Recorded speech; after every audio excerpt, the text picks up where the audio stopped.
Evet, cemaatı görünən günə qoyurlar, hep. Və sözümüzü deməyə ixtiyarımız çatmır bizi. Yoxsa ağzımıza su alıp da mummalıyıq da danışmaq olmaz. Başıma qapaz da vursa, ağzımı yum, danışma.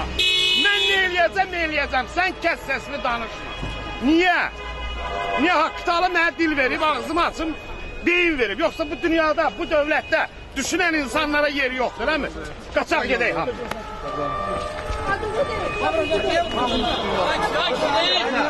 Bu hökumət hara baxır? Niyə hər bir vətəndaşın ağzına belə qıfıl qoymur?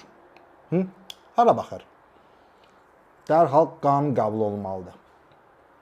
Onsuz da etiraz eləmək olmaz, danışmaq olmaz, dinmək olmaz.